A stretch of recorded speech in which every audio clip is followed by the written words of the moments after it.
Perfect. So thanks a lot, everyone. I really appreciate you creating time to be here for this conversation. Maybe just a quick one before we kick off. I would love to know where we're from. So I'm currently in Kenya. Dr. Fatima, what country are you in? I'm in Ghana, in Accra. Accra, Ghana. Dixon? I'm from Uganda. Uganda. I'm in Uganda. Perfect, absolutely perfect. So just a bit of background and then I'll throw to you to introduce yourself. My name is Georgie Ndirangu. I'm a former broadcaster at the BBC. Previously worked with CNBC Africa and Forbes as well. Climate is one of my passion projects and passion conversations. So with the CCAG, it's definitely a fantastic thing to be doing together. Dixon, maybe we could just throw to you. Dixon Bahandagira. I'm a philanthropist, a climate justice activist, and environmentalist from Uganda. Dr. Fatima?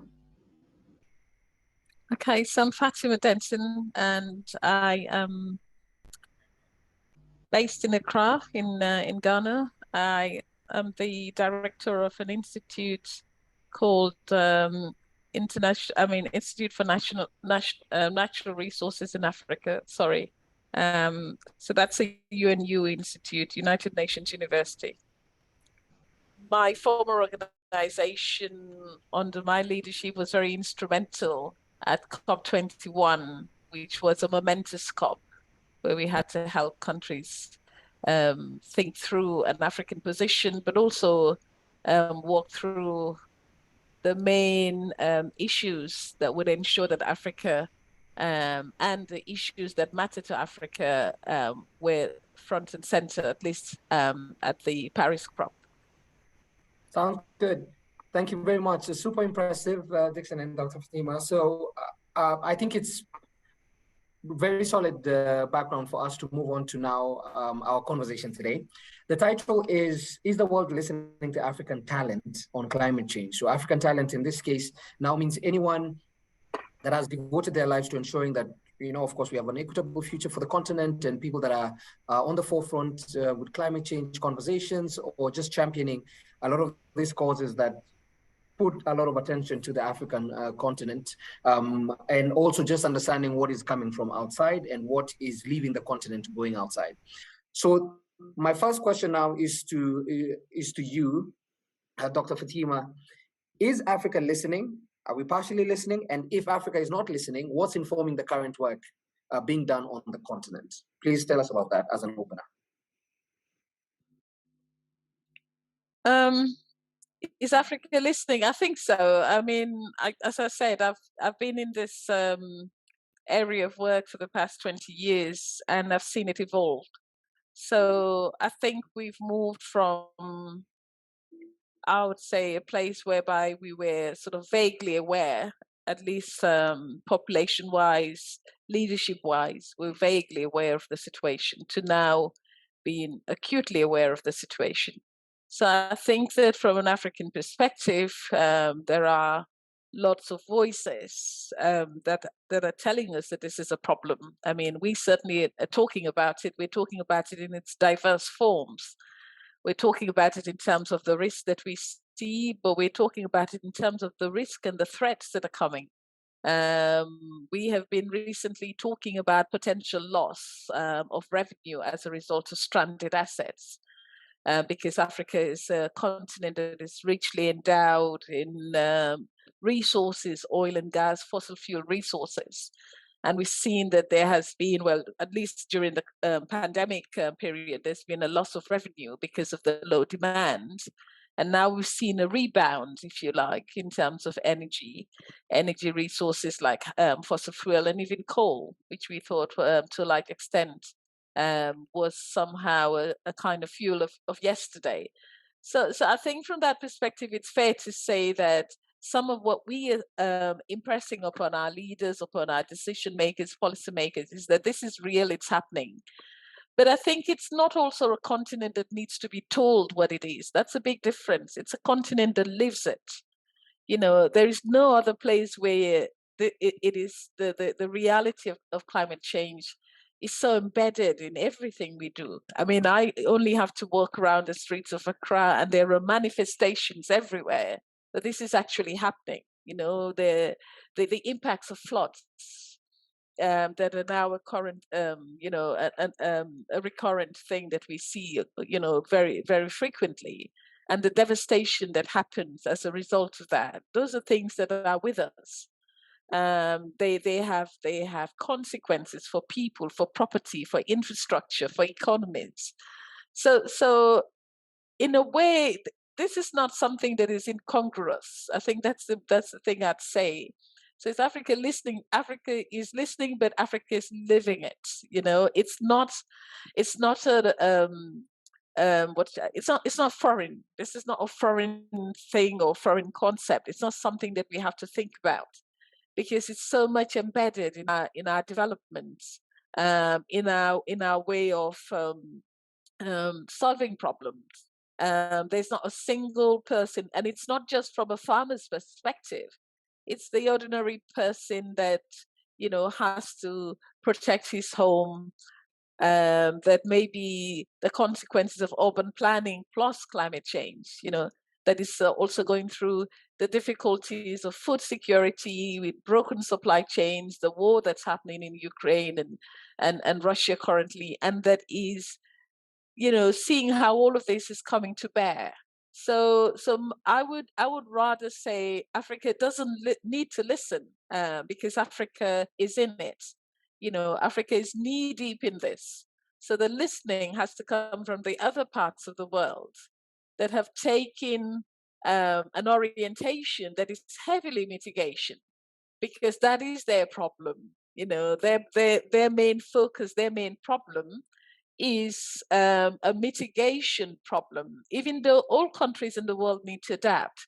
But their emphasis, their center of gravity, their sort of go-to place is mitigation. Mitigation is a burden for the rest of the world, especially industrialized, mature economies, developed countries. That is where they're coming from.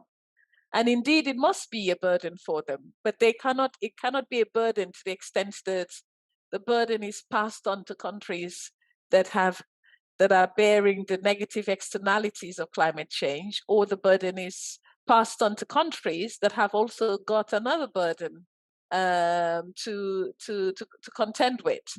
So I think those are where I see some sort of contradictions. I think we need to turn the problem on its head. And we've been saying that for a long time, to say, listen, there are two response strategies. There's adaptation, there's mitigation. All countries need to do both. But some countries are coming at it with a constrained capacity. And that constrained capacity means that they have to work harder.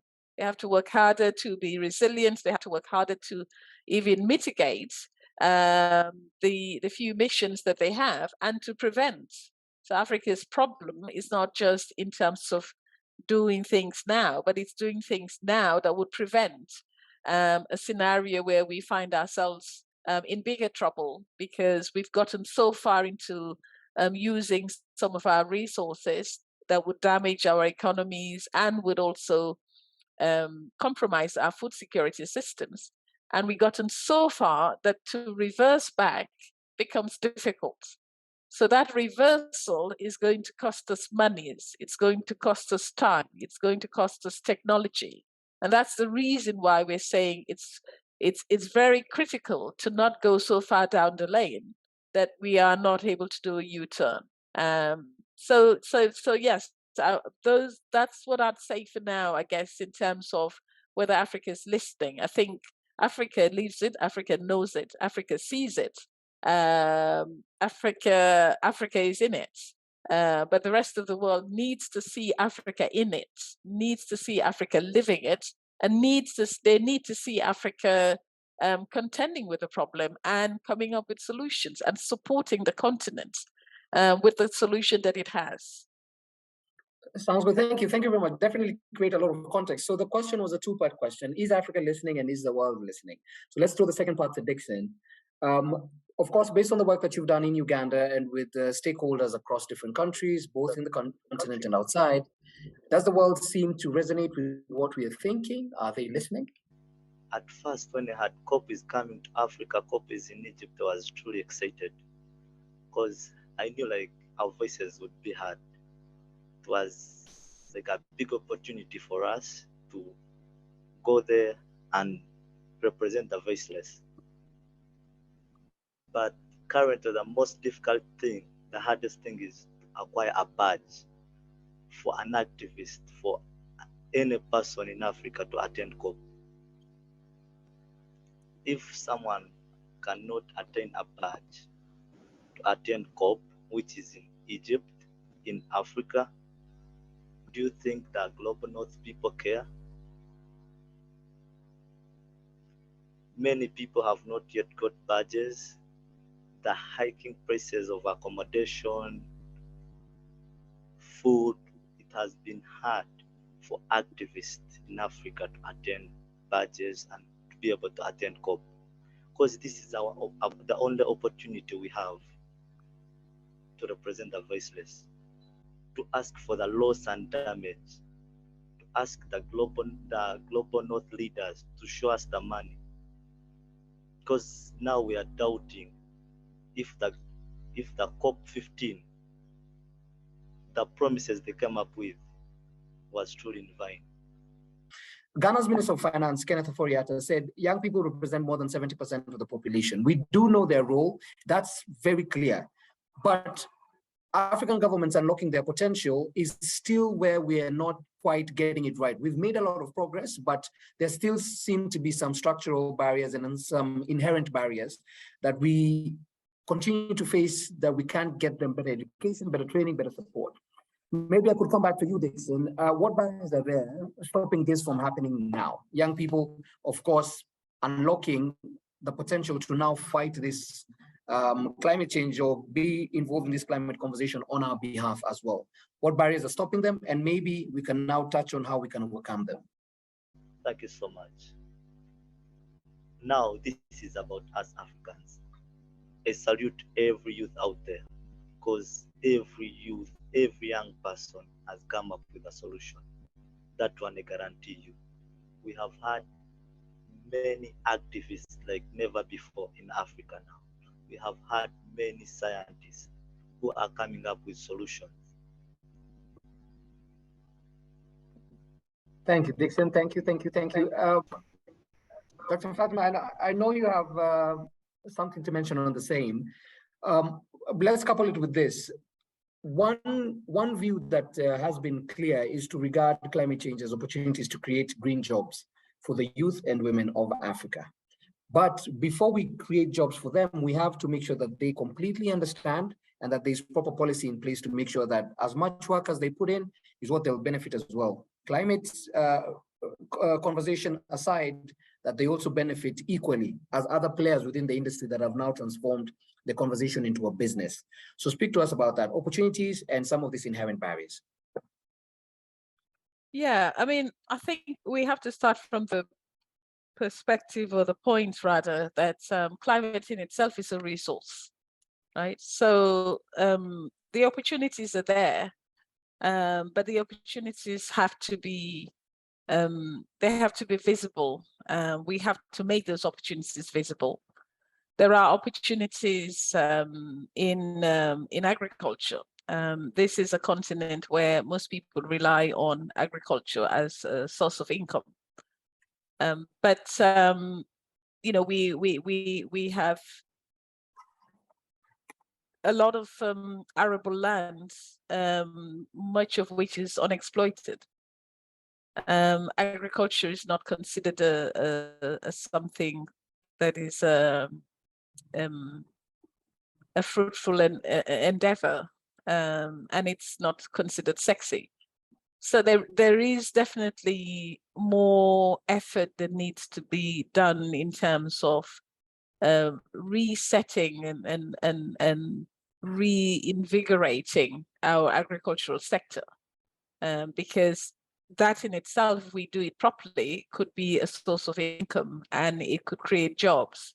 And we could actually attract youth to agriculture. There are many young people that are involved in the agribusiness, and that are, making small and big profits out of the agribusiness. So that's one area where I think that with more incentives, with more innovation, with more support and investments, we can turn it into something even bigger than what it is now and more viable. There are other sectors as well, and there are many sectors that can be turned into green opportunities. But like you said, we need to really understand, what are we talking about? What's the infrastructure that's needed? These are not businesses that you can start overnight. These are businesses that you have to develop, that you have to groom, that you have to put in place. You have to find the skills. So we need to retool as well for many young people to be able to take advantage of these opportunities. There is a sense that they need skills development. There is a retooling effort that needs to go along with it. We are talking about the fourth industrial revolution, and we're talking about how important that is. We've done a study where we say 46 out of the 66 minerals, strategic minerals that will be critical for the fourth industrial revolution are home to Africa. Now, what I would say is that, yes, they're home to Africa, and this is a continent that has quite a number of resources, a lot of endowments. But we shouldn't just be complacent in saying that they're home to Africa. What do we do with these resources?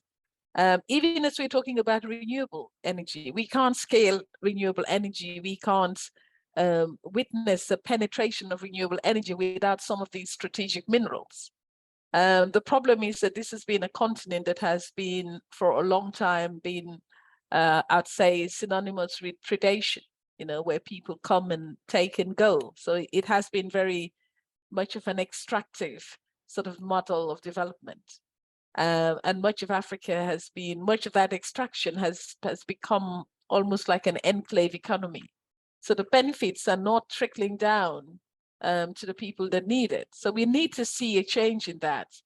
There are opportunities that can be had. We have the African Continental Free Trade Area. It's the largest trading bloc, potentially bringing more than 1 billion people together.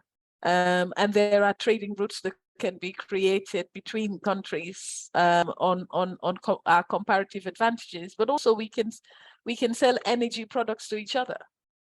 We produce, but much of what we produce, we're not adding value to, and the value has been sought from outside.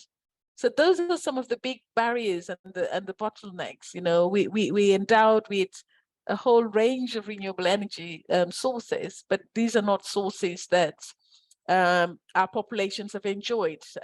Electrification rates are still very low, in fact, abysmally low. And so we want to see how the situations can be changed, but it's not just waiting for people to come and help. Is what our governments will do for themselves, because by investing in these areas, the energy sector, our cities are becoming increasingly dense. And it's a huge problem, a problem in terms of respiratory diseases, pollution, much of the air we breathe is not clean, and that is just getting worse and worse. And it hampers development. Cities are supposed to be the engine of growth. And if you're in a city and you're not comfortable, that in itself is going to choke your development opportunities. So in several areas, the several key sectors, we need to be able to find solutions. One of the things that we are trying to do is we are talking about a program which we call After Carbon. And the idea behind this program is to basically say, we haven't got all the answers yet. We have some answers, but we haven't got it all. How do we then start looking at it from the perspective of the challenges? Where are the post-carbon challenges going to be? How do we extract these challenges from the policymakers, directly from the horse's mouth, so to speak, and really work from a policy perspective to see what are the research implications of these policies, and to provide real-time responses to those policymakers. So we're not hampered by time, by opportunity. Because as we tend to say, whether we like it or not, the world would move to a low-carbon development. And the urgency is for us to move along with the world. Maybe we can't sprint along with the world, but we can certainly start the race. And starting the race would mean that we are prepared and we are planning for it.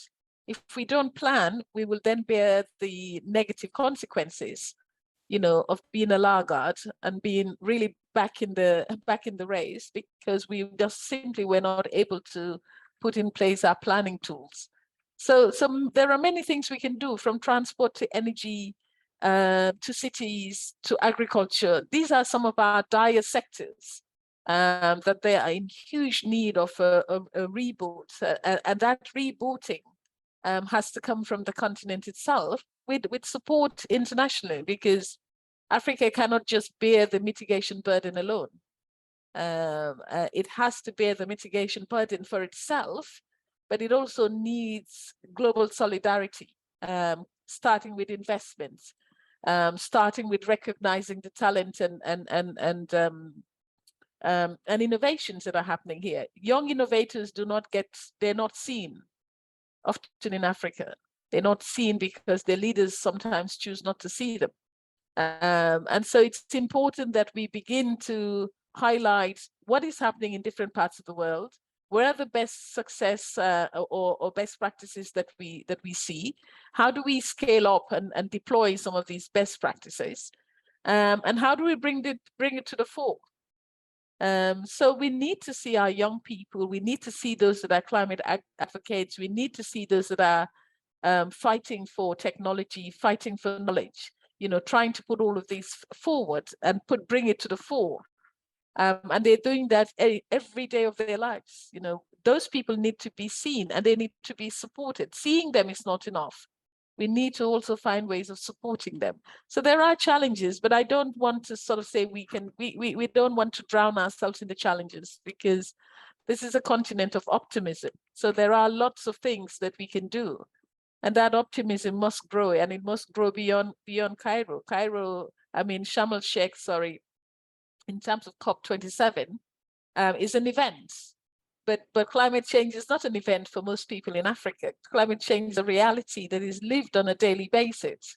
So beyond COP27, we must come back and remember that it's a daily struggle. So, and some people have been on that struggle street for decades, for problems that they haven't created.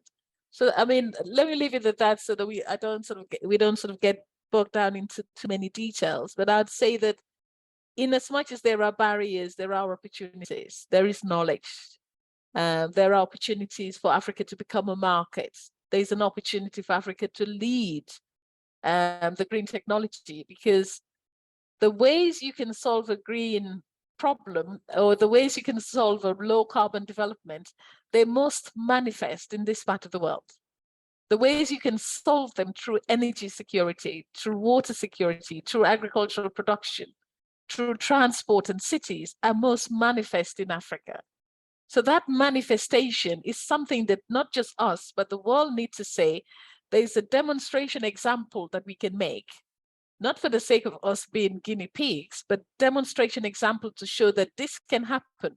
And this is a continent that can really shape, design, and lead that low carbon development. We have the space, we have the resources, the human capital.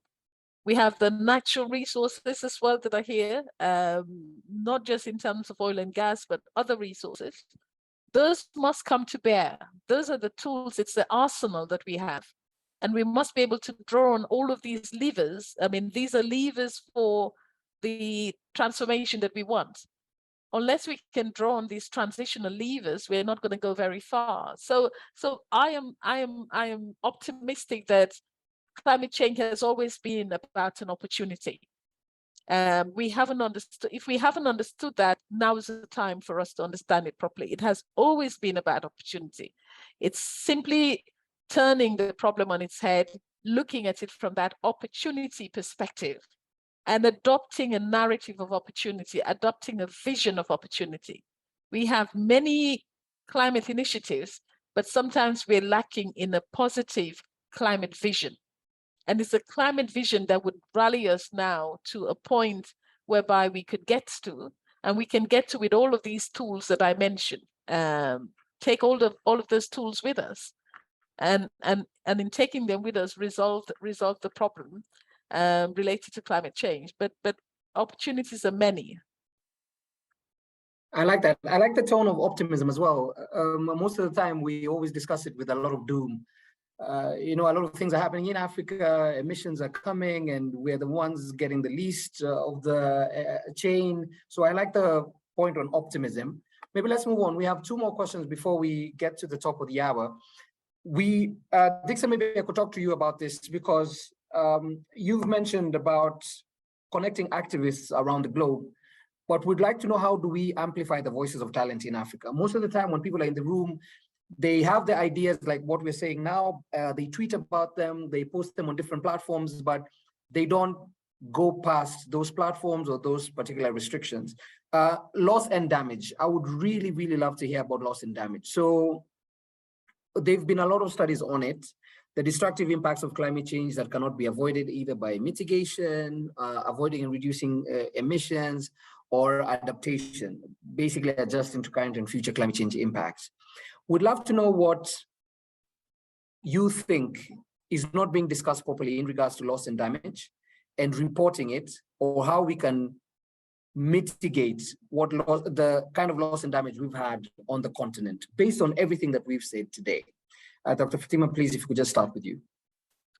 I think the litigation element of loss and damage it's been discussed that we need to raise or elevate that in terms of the discussions so far, because I think it's a real problem. I think there is a real sort of litigation side to loss and damage. Who pays for it? And should vulnerable communities that are bearing the loss, be left to pay for these losses? They're paying for it already. They're paying for it with their lives. They're paying for it with their income. They're paying for it with their time. And why should the rest of the world just be completely oblivious to all of these losses that are being, borne on by communities that, have remained for a very long time on the margins of development. They haven't seen profits of development. They haven't seen benefits of development. So I think that element of loss and damage, I feel, needs to come to the fore a little bit. And maybe we must put a price on loss and damage. There are countries that are bearing losses on a yearly basis to billions of dollars. Harvest. I mean, the definition of loss and damage is that you get to a point where adaptation in itself is no longer sufficient, that you can't recover. And so perhaps another way of looking at loss and damage is how countries and the rest of the world can contribute to building climate resilience. Because when you have climate resilience, then even in the face of loss, you can recover, you can bounce back, you have buffer. And I think that the absence or the inability of not being able to recover from these losses is what remains a problem, because most people, most communities, most economies, in the event of a big climate extreme, or in the event of a crop loss, they find it very difficult to recover. Their recover potential is compromised. So I think if we focus on how do we build resilience, building resilience means that we have to look at ways of giving people options, so that when one option is lost, they can take advantage of other options. Loss and damage also, I think another part of loss and damage that is not discussed is the cultural loss, because there's an element of cultural loss. There are populations that have probably been very much in the rice plantation, and now, because that is no longer an activity they can do because of climate change and its impact, they have to go to other aspects of remunerating activities. And in moving towards remunerating activities, I think there was a community, I believe in West Africa, they were very big on rice plantation. And when that became, you know, it wasn't a profitable business anymore, they had to move to salt mining. But by moving to salt mining, they'd already lost the culture they had, because this was a community where generations have done this. They've planted rice. But I think that aspect, you know, some indigenous people are talking about that, but I think Africa needs to bring that to the fore as well, that it has people that are potentially facing a loss, and loss of indigenous knowledge is also an important part, because we cannot fight this climate change without indigenous knowledge, and that indigenous knowledge is disappearing as we talk, as we speak. Dr. Fatima and Dixon, I really appreciate your insight. I would like to just have one last thing. If we were to say what the future of climate change in Africa is, for me, it's 2 words, but endless possibilities. I feel like there's a lot that hasn't been done. A lot has been done, but it feels like for a lot of the interventions that are done on a global level, we're still playing catch up, even though we have the brains and a lot of possible creation of a system where the money can come in and the talent can come in, or the talent can also be exported from here. So I feel like there's a lot that needs to be done and a lot that has been done. I foresee a lot of endless possibilities between COP27 and even moving after.